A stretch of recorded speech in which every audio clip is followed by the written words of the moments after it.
No fue un mensaje extraño. No fue una llamada fuera de hora. Ni siquiera un olor raro en la ropa. Fue un maldito podcast. Sí. Un simple podcast de crímenes reales. Volvía a casa después de una jornada larga, con la cabeza cargada de informes, reuniones y el típico cansancio que se arrastra cuando se trabaja sin parar para sostener una familia. Manejaba por la autopista con las ventanillas semiabiertas, buscando algo que no fuera solo ruido de motores y luces rojas intermitentes. Spotify me sugería nuevas recomendaciones y ahí, como si el destino lo hubiese preparado con cuidado, apareció un episodio titulado Confesiones de una esposa infiel. Mi curiosidad hizo el resto. Lo agregué a la lista, subí el volumen y dejé que la narradora anónima comenzara a hablar. Desde el primer segundo, algo en mi pecho se tensó. El tono, la forma de construir las frases, las pausas nerviosas, esa risita ahogada al final de cada confesión.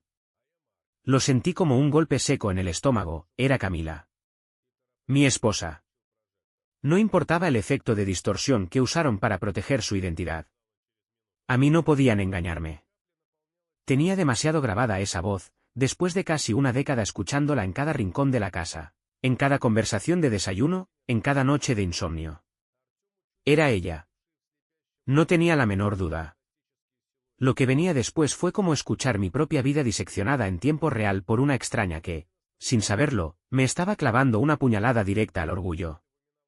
Contaba, entre risas y suspiros, cómo había aprendido a manipular a su esposo, cómo se las arreglaba para esconder dinero en una cuenta secreta y cómo, cuando yo estaba en la oficina o viajando por trabajo, ella aprovechaba para encontrarse con su mejor amigo. Un viejo conocido. Julián. El mismo tipo al que elegimos como padrino de nuestro hijo, al que invité a todos nuestros cumpleaños familiares, al que consideré parte de mi círculo más íntimo. La rabia me cegó por un segundo. Tuve que frenar el auto al costado de la autopista, justo antes de una salida. Me quedé ahí, con las luces de emergencia parpadeando y las manos aferradas al volante como si ese plástico texturizado fuera lo único que me mantenía en pie. Me temblaban los dedos. Respiraba entrecortado. No podía entender cómo no lo vi antes.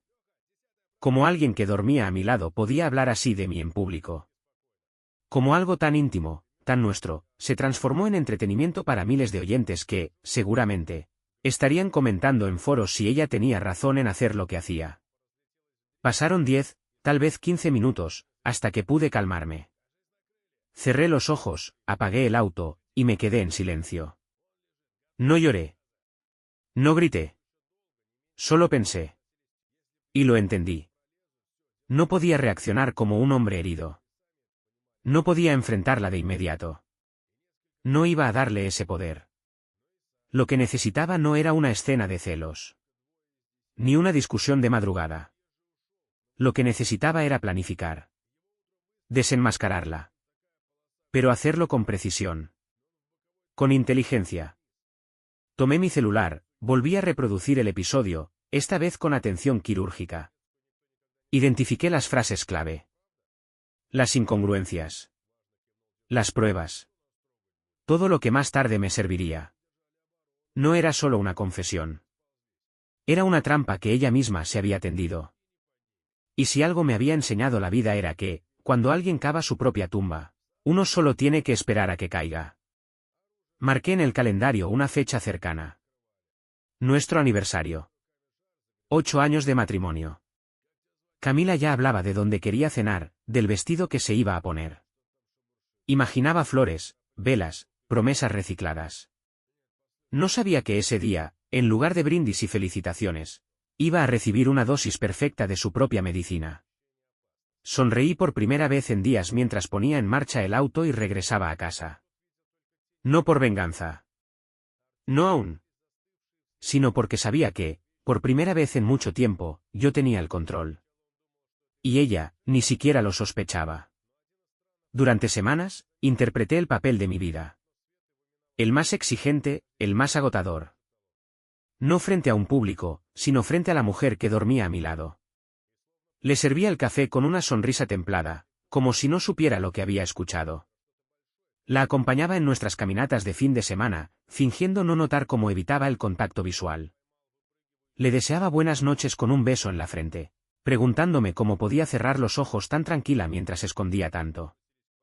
Cada gesto, cada palabra, cada rutina era parte de una estrategia silenciosa. Una recopilación de pruebas disfrazada de cotidianidad. Mientras ella se creía en control, yo tomaba nota mental de sus horarios, sus nuevas costumbres, las escapadas repentinas con excusas cada vez más flojas. Lo primero que hice fue enviar el audio del podcast a un antiguo compañero de universidad que ahora trabajaba en análisis de sonido para una firma de seguridad digital. Le pedí que revisara la voz con la mayor objetividad posible. No mencioné nombres. Solo le dije que necesitaba saber si era la misma persona. La respuesta llegó 3 días después. Corta. Técnica. Irrefutable. Y con ella, el último clavo en el ataúd de mis dudas. No sentí alivio. Tampoco ira inmediata. Sentí una clase de frialdad que me obligó a actuar con precisión.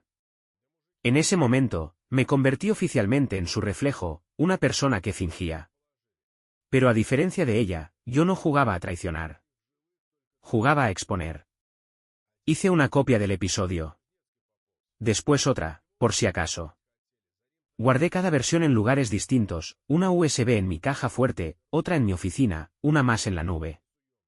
No iba a dejar ningún cabo suelto. Después abrí una carpeta con toda la información, movimientos bancarios irregulares, gastos que no coincidían con nuestro presupuesto, compras hechas a escondidas que, por supuesto, no eran para mí ni para nuestro hijo. Diseñé una presentación simple pero precisa. Capturas, audios y gráficos. Un pequeño dossier de traición envuelto en sobriedad. Me aseguré de que todo estuviera ordenado, claro y, sobre todo, impactante. Mientras tanto, Camila seguía comportándose como si el mundo girara a su favor. Hacía planes para nuestro aniversario número 8 como si fuéramos la pareja del año. Escogía restaurantes, preguntaba si podía comprarse un vestido nuevo, me preguntaba si iba a sorprenderla con flores o con una carta escrita a mano, como en años anteriores. No imaginaba que ese día no iba a recibir rosas. Iba a recibir verdad. Empecé a notar cómo el universo parecía alinearse lentamente con mi propósito. Ella hablaba con confianza renovada, como si su doble vida le diera una especie de poder. Y entre más segura se sentía, más bajaba la guardia. Me contaba sobre sus tardes de spa con amigas que jamás nombraba. Salía de casa con ropa casual y volvía con algo distinto, como si olvidara que los pequeños detalles también hablan. Nunca la enfrenté. No aún.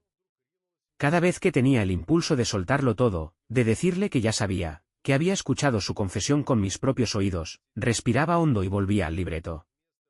Porque entendí que las verdades más fuertes no se dicen, se muestran. Empecé a construir el escenario para el día exacto. Elegí el restaurante. Reservé con anticipación. Me aseguré de que tuviera buena acústica y mesas aisladas. No quería testigos, pero sí quería verla sin escapatoria. Me encargué de mantener cada detalle bajo control, desde la iluminación hasta la música de fondo. Ella no lo sabía, pero estaba caminando hacia su propio juicio, uno que no tendría jueces ni abogados, solo el peso de su propia voz repitiendo cada palabra frente al hombre que creyó poder engañar. Mientras todo eso ocurría en silencio, me refugié en lo poco que me quedaba intacto, el trabajo, los momentos con mi hijo, la rutina. A veces lo miraba dormir, preguntándome cómo su madre podía cargar tanto veneno sin que se le notara el peso. O quizás sí se le notaba, pero yo no lo había querido ver antes. Empecé a repasar mentalmente cada escena que viviríamos la noche del aniversario. Sabía qué pedir, en qué momento reproducir el audio, cuándo poner la carpeta sobre la mesa. No iba a levantar la voz. No iba a mostrar furia. Iba a ser quirúrgico. Imposible de esquivar. El calendario llegó a ese día marcado en rojo. Camila se despertó animada. Sonrió más de la cuenta. Se puso un vestido nuevo. Me abrazó con un entusiasmo que ya me parecía ofensivo. Yo respondí como lo venía haciendo, con precisión. Actuando. Subimos al auto. Ella hablaba sin parar. Recordaba viajes pasados, planes para el próximo año, ideas de renovar la casa.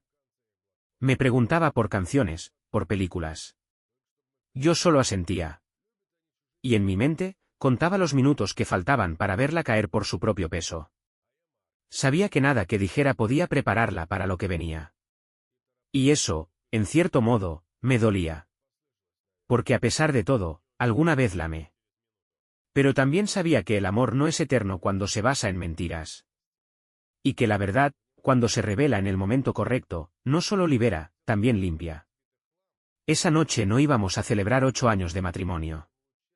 Íbamos a firmar el fin de su teatro. Y yo iba a ser el espectador que se levantaba en medio de los aplausos, no para felicitarla, sino para cerrar el telón. La reserva la hice con semanas de anticipación, en un restaurante de esos que se mencionan en revistas y que uno solo visita en ocasiones especiales. Uno que, irónicamente, habíamos pisado por primera vez cuando apenas éramos novios. Ella lo amaba, decía que le parecía mágico. Yo lo recordaba más por la forma en que me miraba esa noche, como si fuéramos dos personas destinadas a recorrer el mundo juntos. Qué irónico pensar que ese mismo lugar se convertiría, años después, en el escenario perfecto para que la verdad la desnudara por completo. Le compré un vestido nuevo. Escogí uno elegante, en su color favorito. Le pedí que se arreglara, que se pusiera linda, como en los viejos tiempos. Ella reaccionó emocionada, como una actriz a punto de volver a protagonizar una obra que ya conoce de memoria. No sospechaba nada. No lo necesitaba. La clave estaba en dejarla creer que aún tenía el control. Que aún era adorada, admirada, inocente. La noche llegó. El ambiente estaba cargado de un lujo silencioso. Mesas bien puestas, copas brillantes, velas tenues. El tipo de lugar que te obliga a bajar el tono de voz y a sonreír como si todo estuviera bien, aunque por dentro estés hecho pedazos. Camila llegó lista para ser el centro de atención. Caminaba con seguridad, con esa mezcla de gracia y arrogancia que había perfeccionado con los años. Se sentó frente a mí con los ojos llenos de expectativa. Durante la cena, se mostró encantadora. Comentaba sobre los recuerdos que ese restaurante le traía, los planes que podríamos retomar, los viajes que tal vez haríamos el próximo año. Yo la escuchaba sin interrumpir, con la misma mirada con la que un cirujano contempla el bisturí antes del primer corte, calma, precisión, cero emociones. Pedimos la cena de siempre. La misma entrada, el mismo vino, el mismo plato fuerte. La rutina disfrazada de romanticismo. Todo parecía sacado de una postal. Excepto por lo que venía después. Cuando llegó el postre, no hubo brindis. En lugar de levantar la copa, saqué una pequeña bocina portátil de mi chaqueta. Ella me miró con curiosidad, tal vez creyendo que iba a sonar alguna canción especial, una vieja melodía que nos uniera con nostalgia. Pero no era música lo que planeaba compartir. Era algo mucho más personal. Reproduje el audio. No desde el inicio. No necesitaba contexto. Fui directo al fragmento exacto donde la voz anónima, ligeramente distorsionada pero inconfundible para quien ha compartido años de intimidad con alguien, decía con desdén que su esposo era demasiado ingenuo para descubrir la verdad. Que se divertía jugando a dos bandas. Que tenía una cuenta oculta y una relación paralela con un hombre que consideraba parte de la familia. Camila tardó apenas unos segundos en reaccionar. Primero soltó una risa nerviosa, fingiendo no entender. Luego vino la tensión en su mandíbula. Después, el miedo. El pánico. Sus manos buscaron la servilleta. La arrugó. Luego la soltó. Su mirada, que antes era altiva, se volvió huidiza. Empezó a negar con la cabeza como si eso bastara para borrar lo que estaba oyendo. Como si la negación pudiera callar su propia voz resonando desde aquella bocina diminuta. Intentó justificarlo, eso era previsible. Murmuró cosas, buscó explicaciones vagas, mencionó coincidencias ridículas. Decía que era solo una historia contada por alguien que, casualmente, vivía algo similar a ella. Que había muchas voces parecidas. Que quizás era una confusión. Un malentendido. Yo la dejé hablar. Como quien deja que un pez se agote solo en el anzuelo. La observé con una mezcla de decepción y lástima, no por lo que decía, sino por lo poco que valoraba mi inteligencia. Entonces, sin una palabra, saqué la carpeta que llevaba conmigo. La puse sobre la mesa. La abrí lentamente, como si desdoblara un mapa hacia su propio hundimiento. Mostré el informe técnico, firmado y sellado. El análisis forense de voz. El gráfico donde se confirmaba que la voz del podcast coincidía en un 100% con la suya. Ni un margen de duda. El color de su rostro cambió. La palidez la invadió en cuestión de segundos. Ya no hablaba. Ya no tenía argumentos. Solo bajó la mirada. Y en un gesto casi teatral, dejó caer la servilleta sobre el plato, como si se rindiera sin necesidad de palabras. El silencio que siguió fue denso, cortante. Un silencio de esos que no se llenan con palabras, porque ya todo está dicho. No necesitaba gritar. No necesitaba insultar. La prueba estaba ahí.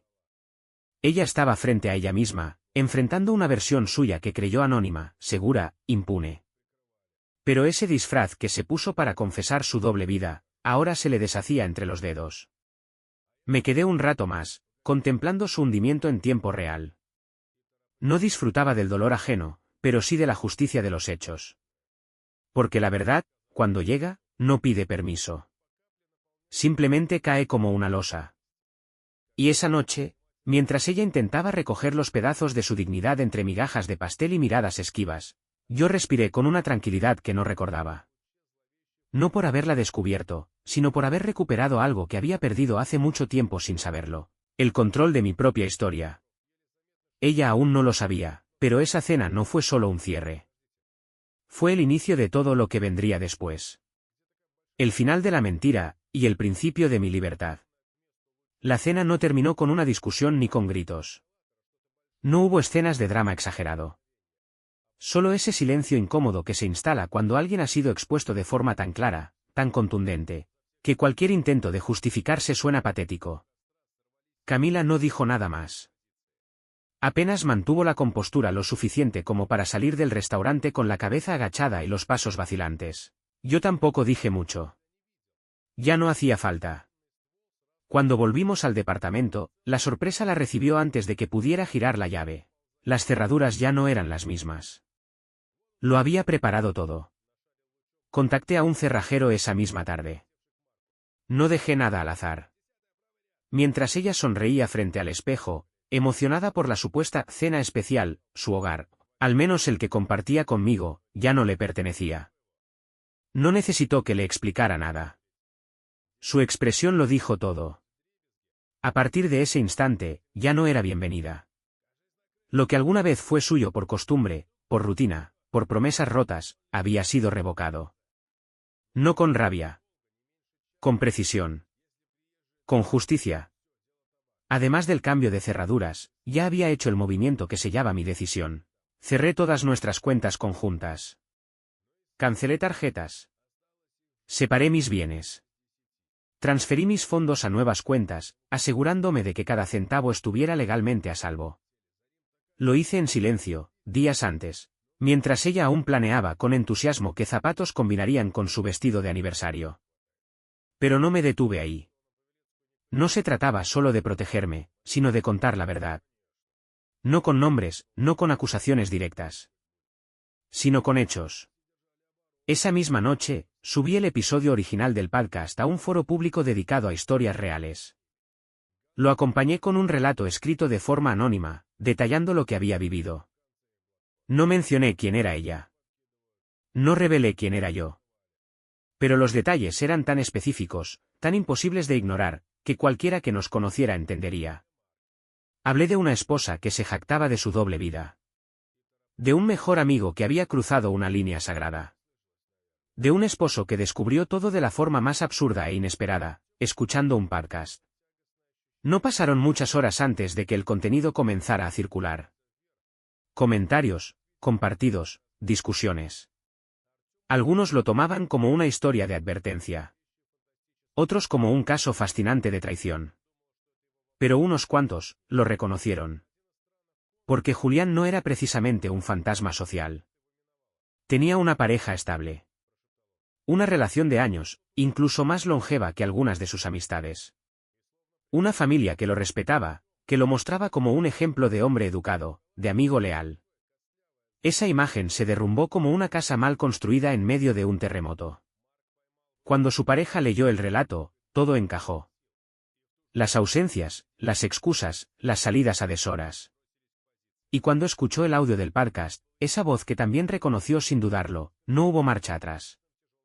La verdad había salido a la superficie. Lo que siguió fue un efecto dominó. Escándalo en su entorno personal. Desprecio familiar. Silencio entre sus círculos. Y, para colmo, una carta de despido. Cortesía de una empresa que no toleraba empleados cuya imagen pública pudiera manchar la reputación de la firma. Todo lo que Julián había construido con tanto esmero se vino abajo. Rápido. Implacable. Mientras tanto, Camila comenzó su descenso. Pasó de la negación a la súplica en cuestión de días. Me escribió como si nada hubiera pasado. Intentó recuperar el tono dulce que antes funcionaba. Luego, cuando entendió que no habría respuesta, cambió la estrategia. Empezaron las notas en la puerta. Cartas escritas a mano que hablaban de errores, de momentos de debilidad, de segundas oportunidades. No respondí. No rompí ni una hoja. Las guardé, sí. Pero solo como evidencia de su intento desesperado por retomar el control. Después vinieron los mensajes de voz. Uno tras otro. A cualquier hora. Llantos. Promesas vacías. Insistencia en que las cosas podían arreglarse. Había pasado de reina intocable a mendiga de afecto. De arquitecta de su propio engaño a víctima de su caída. Y aún así, no sentí lástima. Porque lo que había hecho no era un error casual. Fue sostenido. Meticuloso. Frío. Su traición no fue un tropiezo, fue una elección. Repetida. Calculada. Planeada. Lo más irónico de todo es que, durante años, Camila me había reprochado ser demasiado estructurado, demasiado predecible. Lo que no entendió fue que esa misma estructura fue la que me permitió resistir en silencio, reunir pruebas, y luego ejecutar todo como una sinfonía de justicia. Ahora, yo dormía en paz. Ella, en cambio, vivía entre mensajes no respondidos, miradas esquivas de sus conocidos, y la realidad de que ya nadie creía en sus palabras.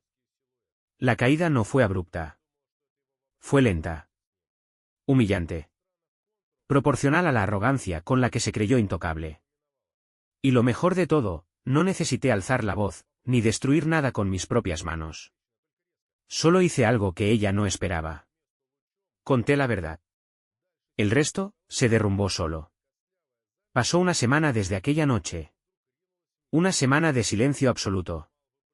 Ni un mensaje nuevo, ni una llamada perdida, ni una nota deslizándose por debajo de mi puerta.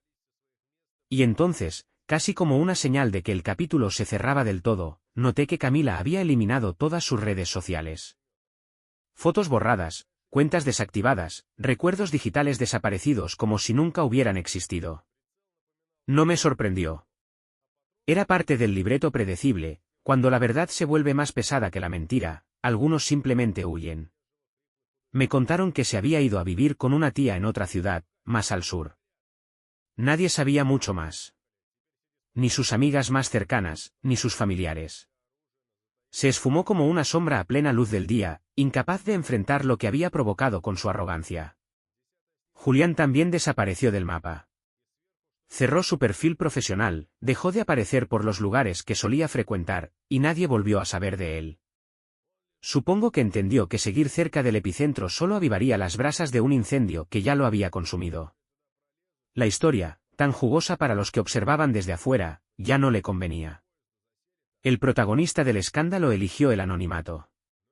El mismo que alguna vez creyó que lo protegería. Yo, en cambio, seguí con mi vida. Con una rutina tranquila, sin sobresaltos, sin dobles intenciones escondidas detrás de sonrisas falsas. Por primera vez en mucho tiempo, respiraba sin sentir el peso de la sospecha en los pulmones.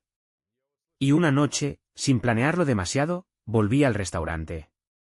Aquel donde todo había comenzado y, de alguna manera, terminado. Me senté en la misma mesa. Pedí el mismo vino. Solo. Sin ceremonias. Sin presión. La copa en mi mano no tenía el mismo temblor de antes. Era firme, serena.